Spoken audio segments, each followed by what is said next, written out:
Teman-teman pernah cantengan? Teman-teman tahu cantengan? Di kaki cantengan biasanya. Ketika kita ibadah seperti ini, kalau ada yang lagi cantengan yang terjadi apa? Kita ngerasa semua orang pengen nginjek kita, benar sih? Padahal kan gak kayak gitu. Kalau lagi kayak sekarang gak lagi cantengan kan kita gak ngerasa orang lain mau injek kita kan? Tapi ketika kita lagi cantengan, lagi ibadah, kita kayak was-was banget. Kenapa? Takut diinjek. Padahal biasanya gak ada yang injek tuh. Tapi kenapa kita was-was? Kenapa kita takut? Jawabannya kenapa? Karena kita lagi terluka kakinya. Hari ini gini, kalau hati kita lagi terluka, kita ngerasa semua orang pengen nginjek kita. Kita merasa semua orang pengen ngelukain hati kita. Kita merasa semua orang tadi apa? Semua pria sama. Kenapa? Lagi cantengan. Makanya jangan sampai kalian bangun hubungan yang baru kalau yang lama belum beres lukanya.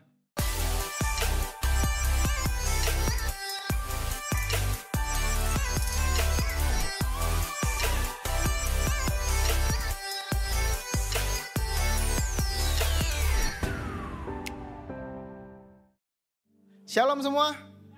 Sekali lagi shalom. Oke, selama sebulan ini ada yang belum? Oke, sorry. Ini kayak panjang doanya.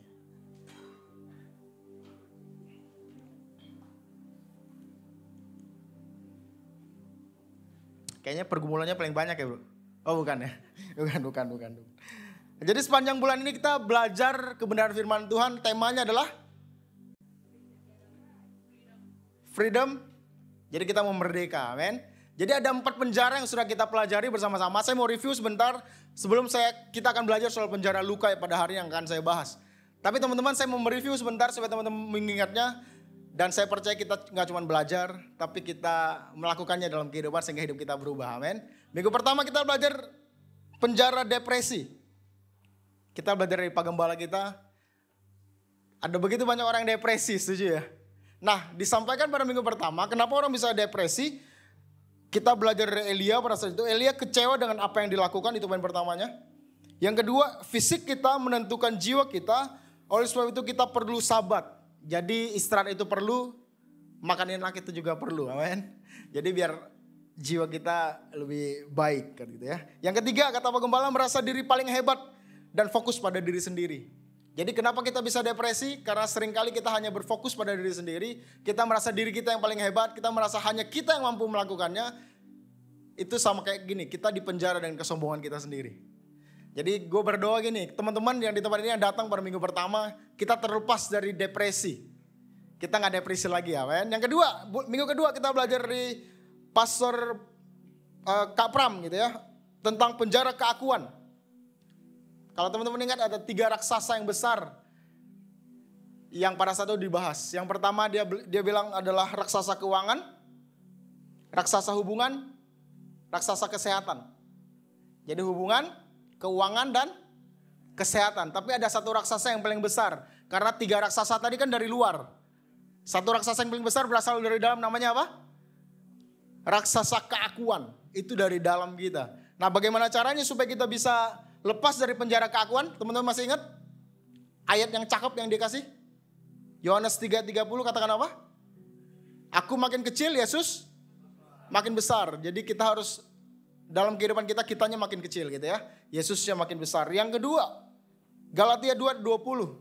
Namun aku hidup, tapi bukan aku lagi yang hidup, melainkan Kristus yang ada di dalam aku. Jadi kalau kita mau keluar dari penjara keakuan, Yesusnya harus makin besar, kitanya makin kecil. Yang mengerti katakan amin. Yang ketiga, terakhir kemarin penjara agama. Apa bedanya agama Kristen dengan kekristenan?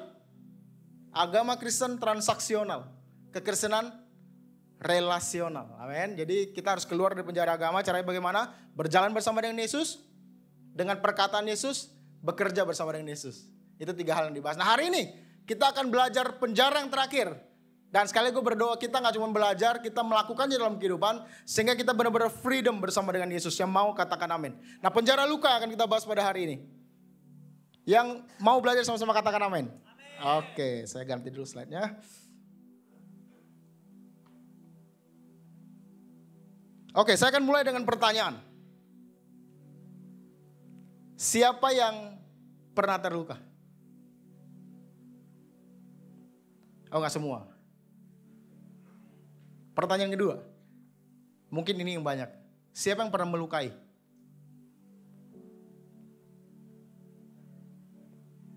Yang ketiga, terakhir. Siapa yang sampai hari ini terluka dan masih dibawa sampai hari ini? Udah gak ada? Yang masih terluka terus udah gak luka lagi? Atau yang masih terluka dan masih disimpan sampai hari ini, ada? Gak ada? Saya undang pemusik untuk maju ke depan. Oh udah ya? Ya udah gak ada yang baru ikut main kan? Udah gak terluka lagi, benar sih? Tapi tadi ada satu. Gak apa-apa, saya khotbah buat dia doang. Ya, jadi teman-teman. Tapi saya percaya gini, kenapa saya mau bahas ini? Karena ada begitu banyak orang yang hidupnya gak maksimal, bukan karena kurang ibadah. Tapi hidup di masa kini dengan membawa luka dan dari masa lalu. Kenapa kita gak maksimal hidupnya? Bukan karena kurang ibadah. Ada begitu banyak orang yang getol beribadah. Ada begitu banyak orang yang beribadah mungkin lebih dari satu kali. Dan saya gak bilang itu salah. Tapi saya mau bilang, ada begitu banyak orang yang hidupnya maksimal, bukan karena kurang ibadah ternyata. Tapi karena masih menyimpan luka di masa lalu yang belum dibereskan sampai hari ini. Dan kita hidup hari-hari ini masih menyimpan luka yang lampau. Dan itu akan mempengaruhi setiap aspek kehidupan kita dan akan kita pelajari pada hari ini. Ada 3 alasan kenapa kita terluka. Yang pertama adalah pengalaman yang menyakitkan. Teman-teman pernah alami ini? Ada yang pernah ditolak? Teman-teman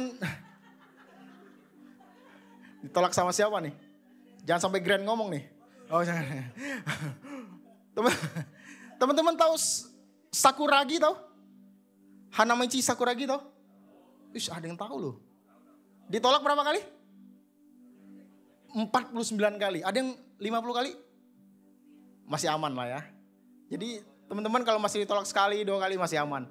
Karena Sakuragi 49 kali gitu ya. Itu gak penting banget ya. Tapi gini, ada begitu banyak orang yang ditolak dari masa kecilnya. Teman-teman pernah dengar itu? Dari kandungan aja ditolak, ada? Ada Pak, yang ditolak dari sejak kandungan, mau coba digugurkan, diaborsi dan lain sebagainya. Tapi saya mau bilang gini, apapun penolakan yang teman-teman hadapi pada hari-hari ini, percayalah kalau teman-teman ada hari ini duduk di tempat ini, gak kebetulan. Selalu ada rencana Tuhan yang dahsyat dan ajaib yang Tuhan mau nyatakan dalam kehidupan kita, amin. Teman-teman pernah dikhianati? Sakitnya di mana kalau dikhianati? Ini kalau Ryan kayaknya semua dia kayaknya. Jangan-jangan Anda yang Tapi kita semua pernah. Saya berdoa gak semua dikhianati. Tapi ada yang dikhianati teman ini. Sakit banget ya kan? Tapi saya percaya gini. Pengalaman-pengalaman yang menyakitkan itu. Mau kita ditolak, mau kita dikhianati. Mau kita gak mendapatkan kasih sayang orang tua misalnya. Orang tua membeda-bedakan anak yang. Biasa kan anak bontot lebih disayang gitu kan. Itu Chinese dong ya. Apa semua sih? Anak bontot harus disayang gitu ya. Jadi anak kedua biasanya agak menderita. Ada anak kedua di sini? Anak kedua biasanya lebih menderita katanya. Saya sih gak merasakan karena saya yang bontot gitu ya. Jadi saya yang paling Tapi saya percaya gini, apapun pengalaman yang teman-teman hadapi pada hari-hari ini, percayalah selalu ada rencana Tuhan. Kalau Tuhan izinkan itu terjadi, percayalah teman-teman dipandang Tuhan kuat untuk menghadapinya. Oleh sebab itu kita gak boleh mundur. Tapi kita mau berjalan bersama dengan Tuhan dan menang bersama dengan Tuhan. Amin. Nah ada hal yang paling menyakitkan kedua namanya perkataan. Ada banyak orang yang bukan karena perbuatan disakiti. Tapi karena perkataan. Saya mau ngaku sama Bapak Ibu boleh? Ini salah satu struggle saya yang terbesar. Karena buat orang-orang yang suka ngomong, seringkali salah ngomong, setuju ya? Buat orang-orang kuning kayak kita, teman-teman kuning. Yang suka ngomong, kadang kita ngomong dulu baru mikir. Struggle-nya di sini. Terkadang kita nggak niat untuk melukai hati orang, tapi orang itu terluka. Di friend kita kemarin bahas, apa sih kelemahan kita masing-masing gitu ya. Nah salah satu kelemahan saya yang teman-teman lihat adalah, saya suka bercanda tidak pada tempatnya. Ketawa Anda sedikit melecehkan saya, tapi nggak apa-apa. Itu berarti kenyataan gitu ya. Ini struggle saya dan saya percaya nggak cuma saya di sini. Teman-teman juga mengalami hal yang sama. Seringkali kita melukai hati orang lain bukan dengan perbuatan kita. Bahkan kita gak niat melukai dia, tapi perkataan kita melukai hati banyak orang. Nah hari ini gini, mau gak kita bertobat bersama-sama? Amin. Yang ketiga, ekspektasi yang tidak. Yang belum nikah aja. Yang udah nikah, jangan. Yang belum nikah, oke? Siapa yang pengen pernikahannya bahagia terus, senang terus? Kalau bisa gak ada masalah. Kalau bisa jangan banyak-banyak berantem lah. Surga terus ada? Ada yang pengen pernikahannya aman terus. Kalau bisa gandengan tangan terus, romantis terus ada? Saya pengen cowok yang cool tapi romantis. Ada? Itu biasanya agak susah tuh. Biasa kalau cool kurang romantis. Biasa kalau romantis kurang. Cuman kojohan doang, udah cool romantis gitu. Teman-teman kalau punya ekspektasi tersebut, percayalah ekspektasi kalian tidak realistis. Kita gak bisa masuk ke sebuah pernikahan dengan harapan senang terus, bahagia terus, gak ada masalah terus, gak bisa. Karena percayalah ketika kita memutuskan untuk mencintai seseorang, paketnya ini kayak KFC nih, paketnya bersama dengan luka yang akan dihadirkan pasangan tersebut. Ini yang saya mau konfirmasi dulu, yang nikah udah di atas 3 tahun, ada pernikahan yang mulus terus ada? Ini kalau dari Anthony kayak berantem terus ini, oh enggak. Tapi kan gak ada pernikahan yang mulus terus, setuju ya? Ada berantemnya, ada salah pendapatnya, ada tidur di luarnya, ada? Untung saya belum pernah. Karena saya belum 10 tahun gitu ya. Tapi ada kalanya kita berantem, kita beda pendapat, kita selek dan lain sebagainya. Kita kadang-kala emang ya namanya 2 jadi 1. Kita gak pernah sama. Makanya ada buku setebal ini. Buku judulnya apa? Kok? Rahasia Memahami Isi Hati. Wanita butuh buku setebal ini dan percayalah. Kalau kita baca dan kita tetap tidak paham apa itu. Kenapa emang sebeda itu kita sama orang di sebelah kita. Jadi hari ini kalau ekspektasi kita menikah pengen bahagia terus, ya bolehlah kita berharap demikian. Tapi percayalah ekspektasi kalian tidak realistis. Kalau kita masuk ke pernikahan ekspektasinya demikian, siap-siap kita akan kecewa dan terluka. Atau ada yang menikah bukan dengan kenyataan, tapi dengan harapan. Saya ulangi, ada begitu banyak orang yang menikah bukan dengan kenyataan, tapi dengan harapan. Contohnya kayak gimana sih? Nanti kalau dia nikah berubahlah.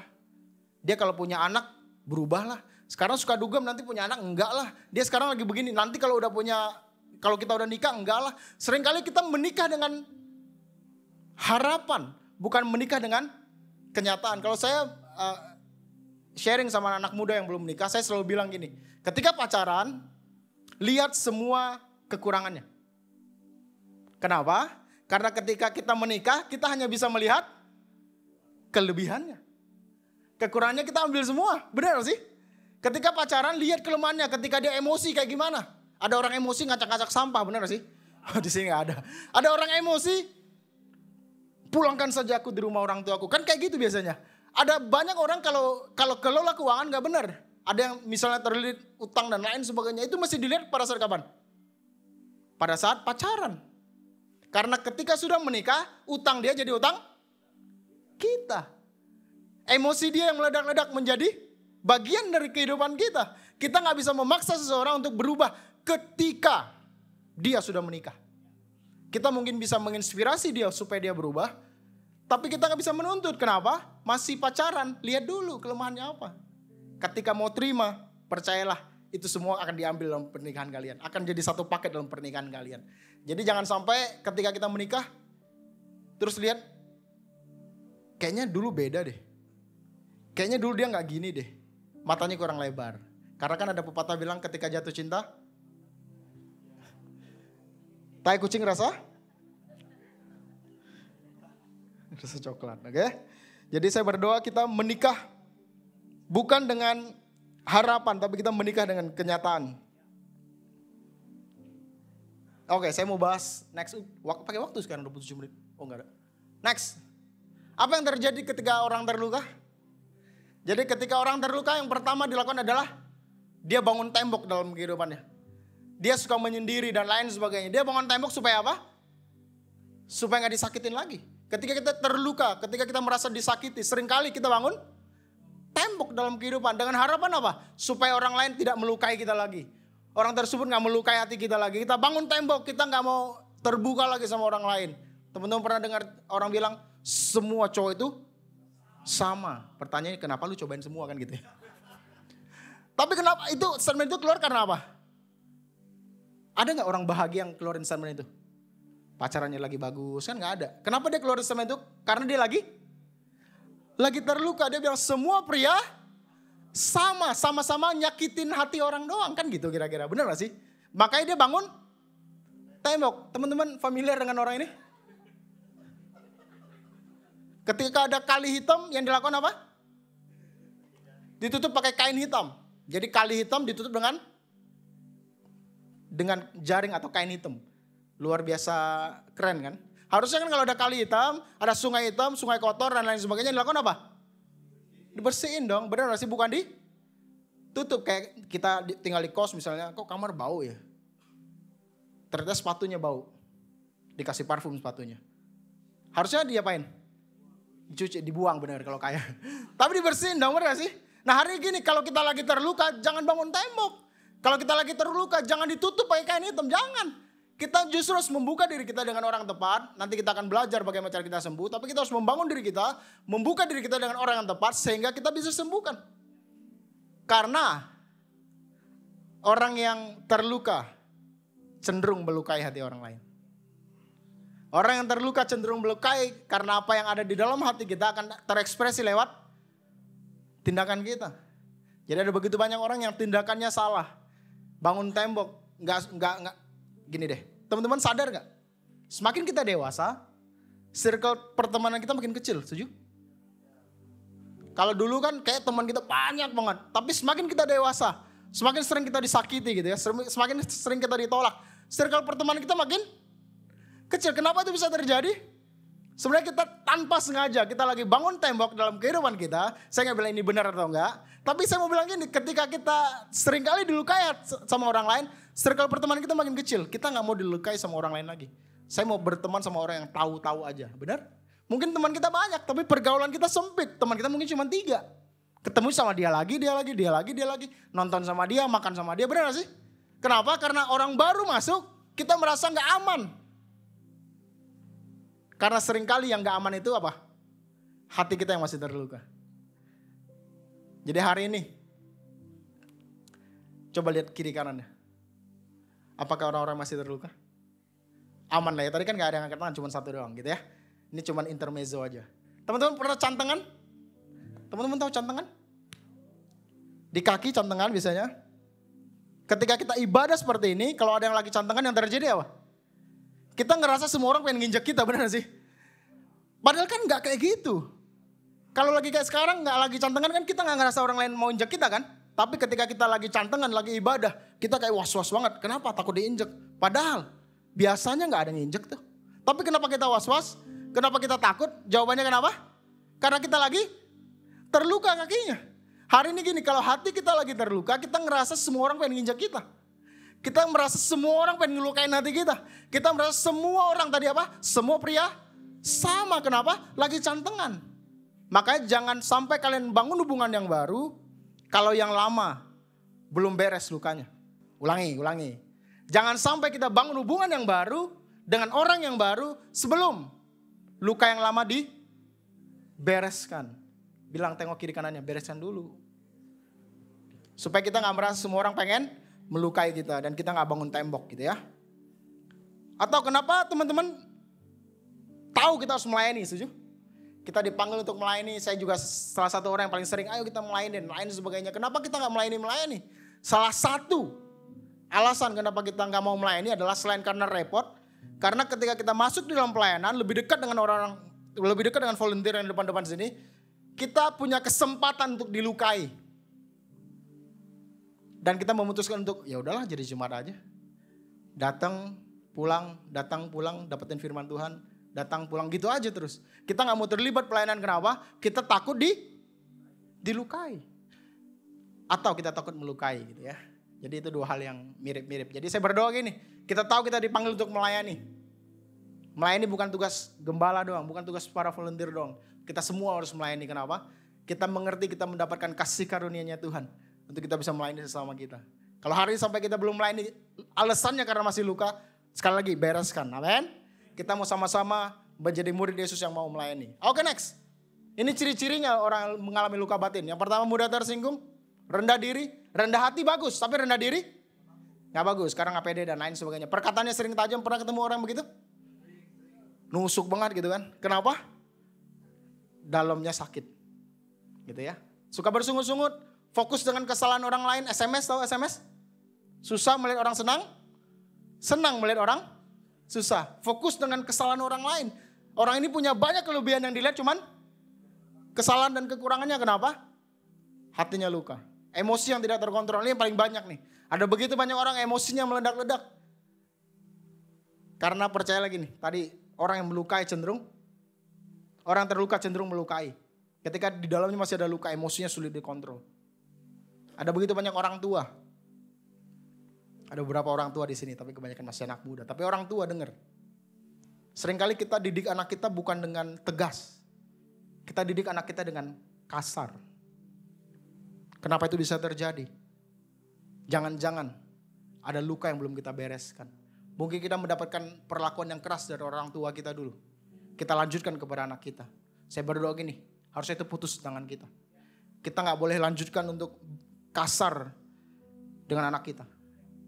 Karena kalau itu yang terjadi, dia akan lakukan lagi kepada anaknya. Hari harus putus di tangan kita, amin. Jadi didik anak kita tegas boleh, tapi jangan kasar. Yang mengerti katakan amin. Curiga dan tidak mudah percaya sama orang lain. Ada yang curigaan mulu. Kayaknya orang lain salah aja, gak bener aja gitu ya. Jadi curigaan dan gak mudah percaya sama orang lain. Ada banyak orang yang dilukai manusia, tapi meninggalkan Tuhan. Teman-teman pernah ketemu sama orang ini? Lukanya sama manusia, tapi yang ditinggalkan. Baru kemarin saya dengar saksian. Bro, bukannya dia gereja ya? Kenapa gak gereja? Baru putus sama pacarnya. Volunteer di rumah harmoni. Bukan, gereja luar. Tapi biar. Pacarnya siapa? Udah 5 tahun pacaran. Tapi putus. Sehingga sekarang dia gak mau jadi orang Kristen lagi. Dia kecewa sama orang Kristen. Dia kecewa sama pasangannya. Dia tinggal nikah lagi sayang-sayangnya gitu ya. Dan dia meninggalkan Tuhan. Harusnya gak fair, benar sih? Manusia yang mengecewakan yang ditinggalkan Tuhan. Ada begitu banyak orang yang gak mau ke gereja lagi. Pernah teman-teman punya teman yang kayak gitu? Kenapa gak mau ke gereja lagi? Gereja banyak politiknya. Gereja cuman ngomong doang tapi gak dilakuin. Gereja cuman ngomongin kasih. Tapi ketika saya terpuruk gak ada yang dengerin saya dan lain sebagainya. Kenapa dia pindah? Kalau pindah gereja masih oke. Tapi kalau meninggalkan gereja, gak mau ke gereja lagi dan lain sebagainya. Alasannya adalah orang yang melukai, ada hal yang mesti kita ubah. Kita harus membereskan luka hati kita. Yang mengerti katakan amin. Oke. Dalam hidup ada luka-luka yang tidak terhindarkan, tapi jangan menghindar dari. Ada yang mau sembuh? 18 menit ke depan saya akan sharing 3 poin. Bagaimana cara kita bisa sembuh dari luka yang sedang kita alami. Sekali lagi yang mau sembuh katakan amin. Yang pertama menyembah. M yang pertama menyembah. M yang kedua mempercayai. M yang ketiga move on.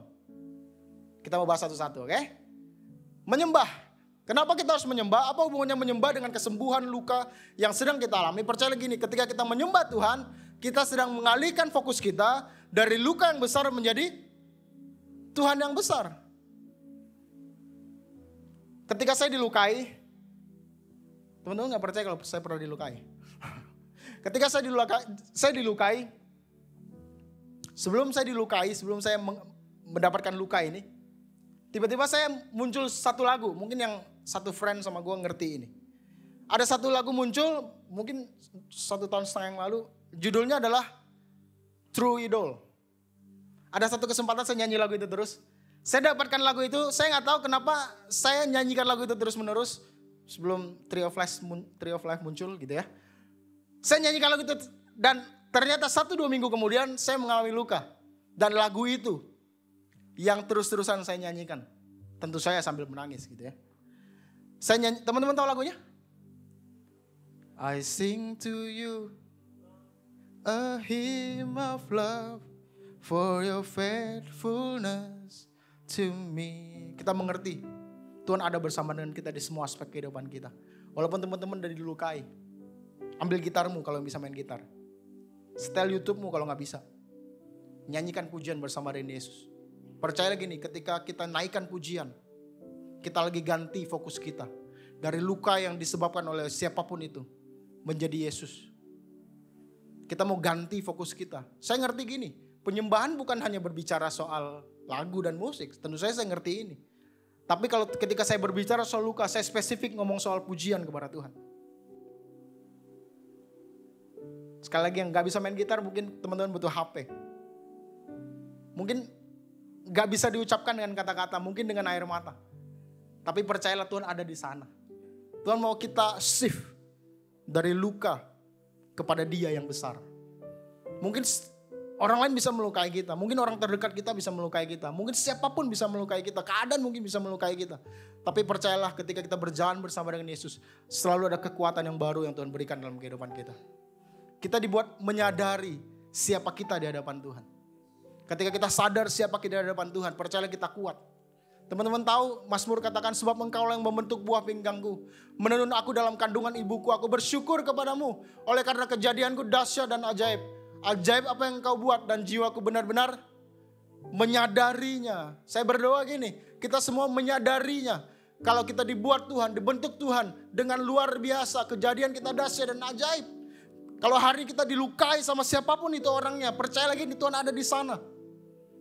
Kita mesti menyadari siapa kita di hadapan Tuhan. Kita anak-anaknya. Tuhan tidak pernah meninggalkan kita. Dia mau kita berjalan bersama dengan Dia. Untuk menang bersama-sama dengan Dia. Sehingga luka yang dihasilkan bisa sembuh dan menjadi berkat bagi banyak orang. Saya gak suruh teman-teman untuk menikmati luka, enggak. Tapi percayalah ada kalanya luka mesti kita nikmati. Karena semakin besar luka yang kita menangkan pada akhirnya, bisa menjadi cerita buat banyak orang nanti. Bisa menjadi contoh dimanapun teman-teman berada. Dan luka yang dihasilkan, yang disembuhkan tadi, bisa menjadi berkat. Untuk teman-teman ceritakan pada mungkin murid kalian, atau rekan kalian, atau siapapun itu.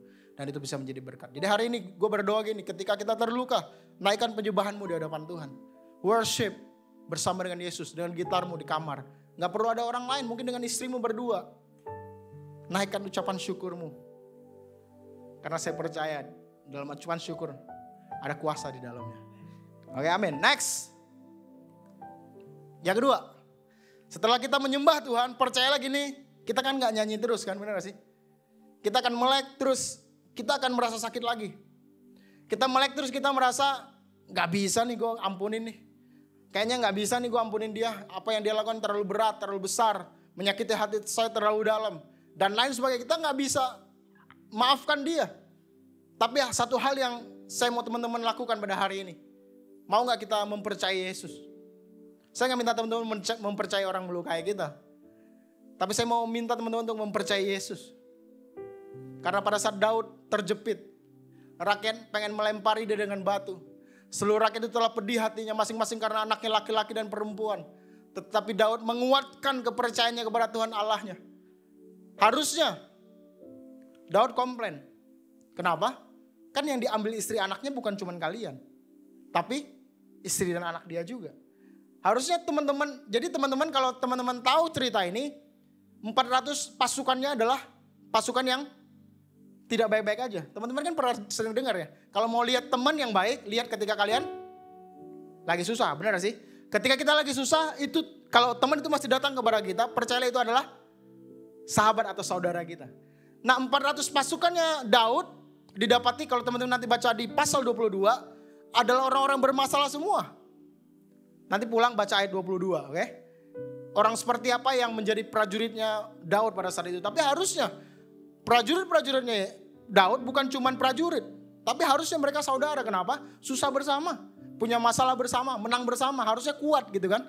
Kalau kita kuat karena kita, maksudnya orang dekat sama kita karena kita banyak duit kan biasa. Tapi Daud, prajuritnya saya percaya bukan cuma prajurit dan bos, bukan. Tapi mereka saudara. Orang yang dianggap saudara tersebut bilang pengen lempari dia dengan batu. Sakitnya double gak? Saudara kita, orang yang kita anggap berjuang bersama-sama. Orang yang kita harapkan bisa menjadi berkat ketika kita lagi terluka dan lain sebagainya. Justru dialah yang melempari kita dengan batu. Sama kayak cerita Ayub, benar? Ketika Ayub mengalami begitu banyak hal, harusnya istrinya support dong, benar sih? Tapi apa yang istrinya katakan? Kutuki Yesusmu, kutuki Allahmu dan mati. Udah lu mati aja lah gitu kira-kira kata istrinya. Harusnya orang terdekat kan support dong. Harusnya pada saat kita terluka, harusnya orang yang kita kasih support kita dong. Harusnya prajurit-prajurit kesayangannya support dong. Malah orang terdekat mau lempari kita dia Daud dengan batu. Nah harusnya Daud mengalami luka yang luar biasa dalam. Dan mungkin kita juga alami pada hari-hari ini.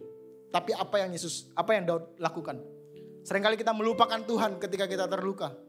Kita membiarkan perasaan kita yang menguasai dan menjadi Tuhan dalam kehidupan kita. Pertanyaannya, apa yang Daud lakukan ketika dia terjepit, ketika dia terluka, ketika dia disakiti, ketika dia dikecewakan?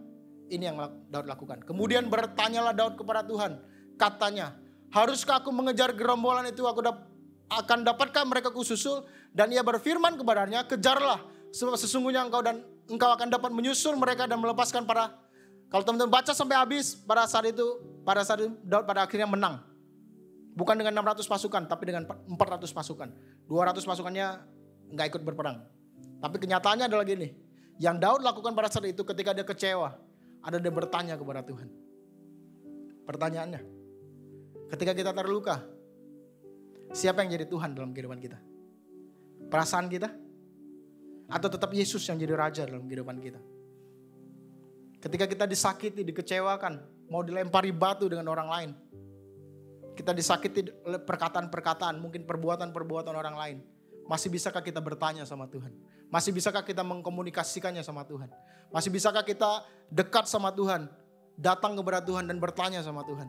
Tuhan, apa maksud semua ini? Tuhan, apa yang Engkau mau nyatakan dalam kehidupan kami lewat kejadian ini? Masihkah kita bertanya sama Tuhan? Karena saya percaya gini, orang yang masih bertanya sama Tuhan membuktikan kedekatan dia kepada Tuhannya.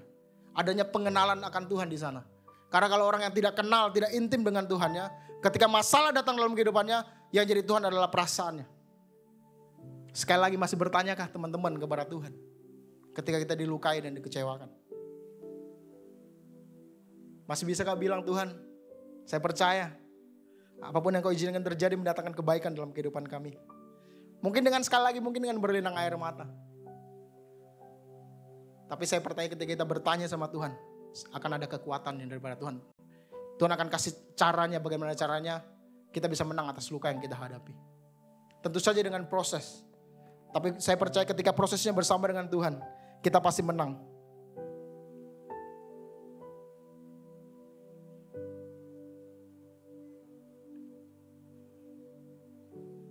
Teman-teman, suatu kali di worshipnya para volunteer, kita bikin apa yang 3 bulan sekali itu?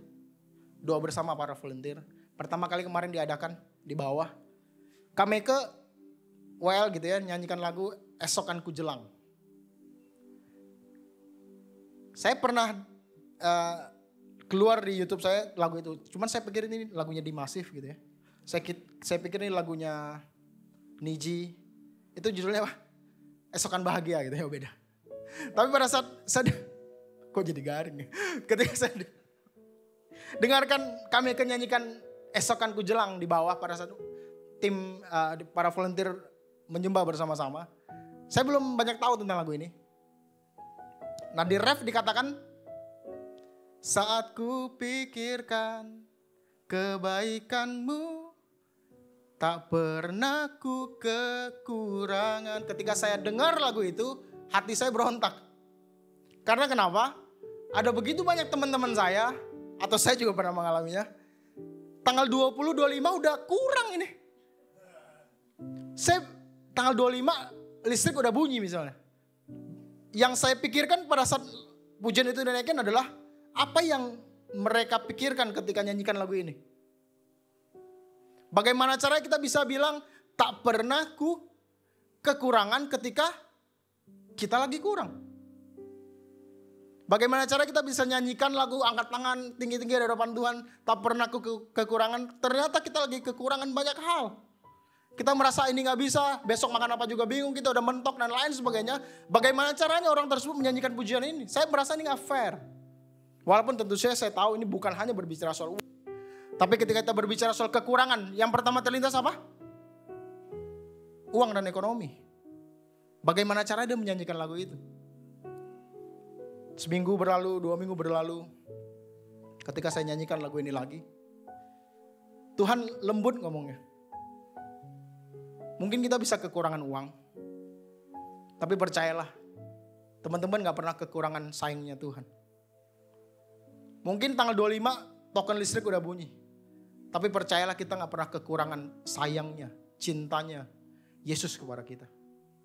Ketika saya dapatkan itu, bukan sesuatu yang spektakuler, tapi saya tertunduk, saya malu sama Tuhan. Tuhan, saya percaya dalam kehidupan saya butuh yang namanya uang. Mungkin teman-teman saya juga butuh yang namanya uang. Tapi lebih daripada itu semua, kami membutuhkan kasih-Mu lebih lagi. Kenapa? Karena orang yang mengalami kasih Tuhan dalam kehidupannya, orang yang merasa kalau kasih Tuhan tidak pernah kurang dalam kehidupannya, adalah orang-orang yang bisa menang atas luka yang dia hadapi. Hari ini alami kasih Tuhan. Kenal Tuhan, bertanya sama Tuhan. Alami kasih Yesus. Punya kedekatan, punya keintiman sama Yesus. Karena itu adalah modal untuk kita bisa mempercayai Yesus. Kita gak bisa asal percaya, gak bisa. Kita mesti kenal. Kita mesti intim. Kita mesti mengalami kasihnya Tuhan. Sehingga ketika nanti kita menyanyikan esokanku jelang, kita semangat. Kenapa? Ternyata kasih Yesus tidak pernah berkesudahan dalam kehidupan saya. Dalam kekurangan saya pun, dia ada bersama dengan saya. Dia pelihara hidup kita. Kalau hari ini teman-teman masih bisa duduk di tempat ini, artinya apa? Tuhan tidak pernah meninggalkan kita sendirian. Luka yang kita hadapi, kekurangan yang mungkin kita alami, Tuhan ada di sana dan dia mau kita menang bersama dengan dia. Terakhir.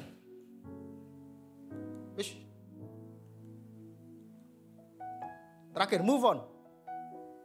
Mazmur 147:3 katakan dia menyembuhkan orang-orang yang patah hati dan membalut luka-luka mereka. Teman-teman percaya kalau Tuhan rindu untuk membalut luka kita? Teman-teman rindu untuk sembuh dari patah hati? Amin.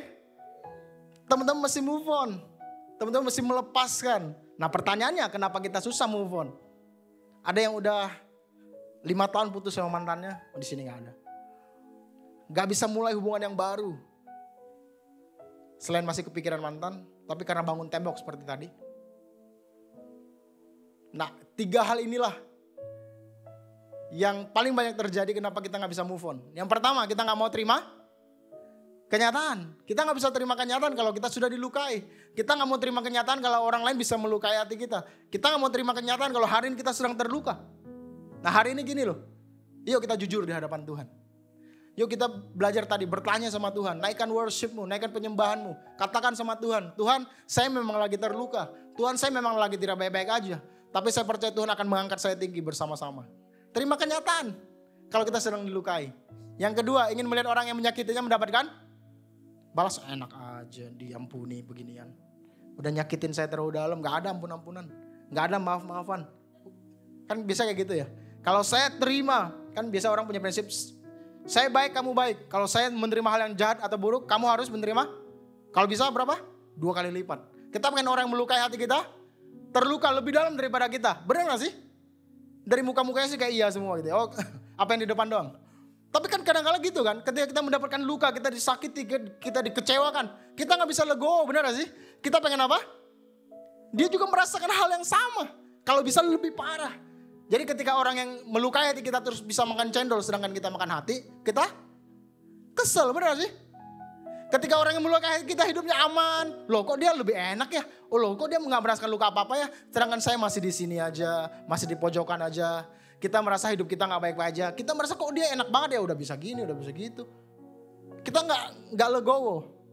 Kita pengen dia merasakan luka yang lebih berat. Kalau belum itu terjadi saya gak mau maafin. Ada yang kayak gitu? Atau yang ketiga yang paling banyak nih. Tapi di Friend Harmony gak ada. Banyak provokator jangan diampunin dong, masa begitu dimaafin, dia udah ciak kamu loh. Dia udah giniin kamu loh, dia udah gituin kamu. Jangan dong. Ini fasilitator Friend ada banyak di sini. Kalau kasih masukan gimana? Gak boleh gitu dong. Masa lu ampunin gitu aja? Masa utangnya lu hapus? Jangan dong. Lu tagih kalau bisa, lu pakai debt collector dan lain sebagainya. Kita berusaha untuk provokasi dia. Sekali lagi gue berdoa fasilitator tempat ini gak kayak gitu. Fasilitator tempat ini adalah orang yang penuh dengan kasih Tuhan dan kuasanya Tuhan. Amin. Sehingga masukan-masukannya berbeda. Dia boleh menyakitimu. Mungkin kamu gak bisa maafin dia sekarang, tapi percayalah ada waktunya. Mungkin dia gak layak diampuni, tapi kamu layak bahagia. Dan lain sebagainya. Masukan-masukan kita cakep-cakep, amin. Kenapa? Beda kita. Kita bukan provokator, amin. Kita adalah anak-anak terang, anak-anak raja. Yang punya nilai-nilai kerajaan. Sehingga ketika orang lain deketin kita, friend kita deketin kita, mengalami luka. Masukan-masukannya ciamik. Yang mengerti katakan amin. Sehingga kita bisa move on. Next, terakhir. Firmannya, janganlah ingat-ingat. Pemusik boleh sedang maju ke depan. Firmannya, janganlah ingat-ingat hal yang dahulu. Dan janganlah perhatikan hal-hal yang move on, lepaskan, jangan diingat-ingat lagi. Apa yang terjadi dahulu, keberhasilan mungkin, kegagalan yang kita alami. Lepaskan, jangan perhatikan hal-hal yang dari zaman purbakala. Ayat selanjutnya saya berdoa, saya merahkan ini terjadi dalam kehidupan kita. Lihat, aku hendak membuat sesuatu yang baru, yang sekarang sudah tumbuh, belumkah kamu mengetahuinya? Ya, aku hendak membuat jalan di padang gurun dan sungai-sungai di padang belantara. Ketahuilah, membuat jalan di padang gurun dan sungai di padang belantara sama dengan mustahil. Kalau bukan Yesus yang kerjakan. Hari ini gini, mungkin kayaknya udah gak bisa, mungkin kelihatannya mustahil. Tapi lihat, Yesus lagi mau buat sesuatu yang baru dalam kehidupan kita. Move on, lepaskan. Kenapa? Yesus mau buat jalan di padang gurun. Tuhan mau buat sungai di padang belantara. Tuhan mau, kita adalah orang-orang yang menang dari luka-luka yang sedang kita alami. Karena sekali lagi orang yang terluka cenderung melukai hati orang lain. Orang yang masih terluka gak bisa bangun hubungan sama orang lain. Kenapa? Akan melukai. Orang yang terluka percayalah akan bangun tembok. Dan gue berdoa kita melepaskannya. Karena sekali lagi ketahuilah, Tuhan lagi berperkara dalam kehidupan kita. Kita mau praktekkan, amin. Ada yang datang sama istrinya, ada yang datang sama pasangannya. Percayalah gini, sebelum saya tutup. Yang udah lama menikah, ada kalanya kita menikah, udah garing. Udah gak ada sayang-sayangnya. Kenapa masih menikah? Ya karena komitmen aja. Mungkin kita udah gak apa sih bahasanya? Pengen serius malah bercanda. Mungkin kita udah gak ada strumannya lagi gitu. Kita ngerasa kalau istri kita tuh ya udah 10 tahun, 12 tahun bosen lah. Mungkin kita terluka sama pasangan kita. Tapi kita pendam. Kita simpan. Kita gak pernah komunikasikan. Ini berlaku juga buat yang pacaran belum menikah. Mungkin ketika pasangan kita melukai hati kita, kita simpan. Kita gak mau kasih tahu, kita simpan. Tapi percaya lagi nih, suatu hari akan meledak. Dan saya berdoa meledaknya bukan pada saat udah menikah. Karena kalau pacaran kan bisa putus. Kalau menikah, udah bakar kapal ya kan. Jadi obrolin, yang belum menikah, yang punya pasangan obrolin. Luka-luka yang pernah terjadi, kasih tahu, jangan disimpan, jangan dipendam. Kasih tahu. Mungkin teman-teman terluka, kasih tahu. Obrolin, komunikasikan. Karena ada begitu banyak luka yang terjadi, bukan karena perbuatan dan bukan karena perkataan, tapi karena asumsi. Obrolin, bereskan. Pulang dari tempat ini yang punya pasangan, yang udah menikah, sebelum tidur, selesaikan. Biar luka yang terjadi hari-hari ini kita bereskan. Kita gak terluka lagi sama pasangan. Karena percayalah kita mungkin masih bisa menikah, mungkin kita masih bisa tidur seranjang. Tapi garingnya luar biasa. Udah gak ada komunikasi, udah gak ada kehangatan dan lain sebagainya. Semua yang dilakukan hanya kewajiban. Dan saya gak mau itu terjadi di rumah harmoni ini. Buat para orang tua, buat anak. Mungkin kita dendam sama orang tua kita. Mungkin kita merasa kalau orang tua kita bukan orang tua yang terbaik. Mungkin kita merasa orang tua kita gak cocok jadi orang tua. Dia gak pernah sayang sama kita. Dia gak pernah kasih sesuatu dalam kehidupan kita. Dia gak pernah mewariskan sesuatu, nilai sesuatu dalam kehidupan kita. Yang terjadi adalah orang tua kita cuma merepotkan kita aja. Tapi percayalah, apapun bentuk orang tua yang bersama dengan kalian hari ini, Tuhan gak pernah salah menempatkan orang-orangnya. Kalau hari ini teman-teman ada di kondisi demikian, mau gak kita melepaskan pengampunan? Mau gak kita maafin? Mau gak kita ngobrol? Mau gak kita video call orang tua kita pulang dari tempat ini? Mau gak kita telepon orang tua kita? Atau ada orang tua yang udah benci sama anaknya? Orang tua yang udah merasa kalau anaknya udah nggak bukan kayak anak gua lagi. Tapi percaya lagi nih, ada hal yang mesti kita bereskan. Saya berharap gini, khotbah saya 45 menit ini nggak berlalu begitu aja. Tapi ada hati-hati yang dibereskan lukanya. Ada hati-hati yang beres pada hari ini. Karena ketulusan tadi gak akan pernah terjadi kalau kita gak punya hati yang beres di hadapan Tuhan. Pulang dari tempat ini bersama pasangan, bersama istri, bersama suami. Orang tua dengan anak, dengan sahabat. Bereskan. Karena gak ada yang spesial dengan luka yang kita simpan. Karena gak ada yang hebat dengan luka yang kita simpan. Sebagai anak-anak raja, apalagi gereja di rumah harmoni. Kita adalah orang-orang yang beres lukanya. Yang mengerti katakan amin. Teman-teman mau praktekkan di rumah, amin? Tentu saja bersama dengan orang lain ngomong di depan ini yang gak sempurna ini. Kita mau praktekkan bersama-sama. Kita mau bereskan bersama-sama. Sehingga saya berdoa, rumah kita, pasangan kita menjadi surga bersama-sama. Yang bisa kita nikmati. Bukan karena kewajiban, tapi karena kita menyayanginya tulus dengan hati yang beres.